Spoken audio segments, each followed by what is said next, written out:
For this piece of artwork, we chose to celebrate the fact that Motherwell has fantastic transport connections, both the M74 motorway and of course the West Coast Main Line. So let me take you on a wee journey along it. Here of course we find London Euston, where your journey starts. Great sites such as Big Ben. What we did was we commissioned a photographer called Susie Baker to really just travel the route, get off where she wanted to, and find some interesting and unusual images. So in Milton Keynes we see a lovely allotment.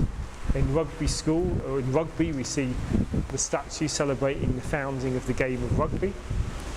And then in Coventry we've got scenes of old medieval streets and of course the bombed out shell of Coventry Cathedral.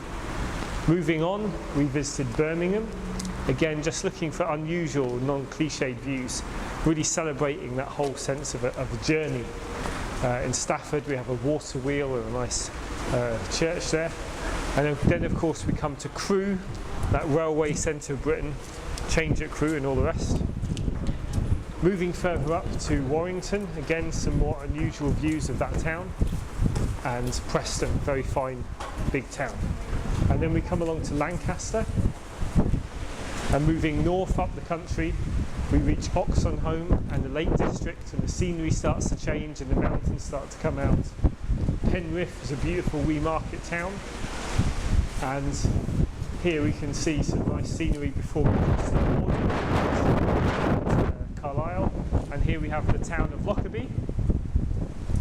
Moving now through the Scottish borders, beautiful scenery, until eventually we arrive at Motherwell, and following that of course the big metropolis of Glasgow itself and Glasgow Central Station.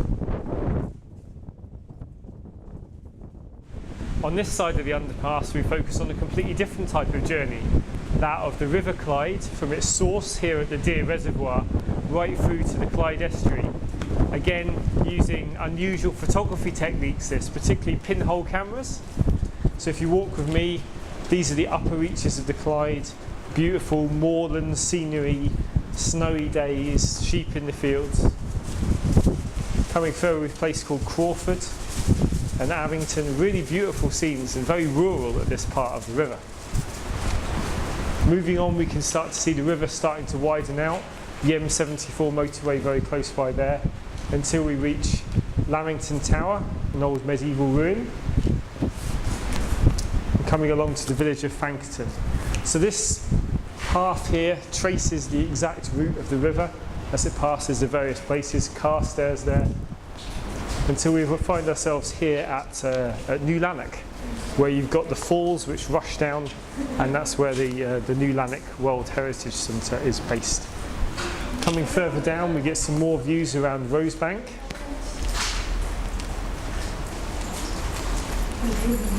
Until we reach Uddingston and the mighty edifice of Bothwell Castle, and then we come into the city of Glasgow itself.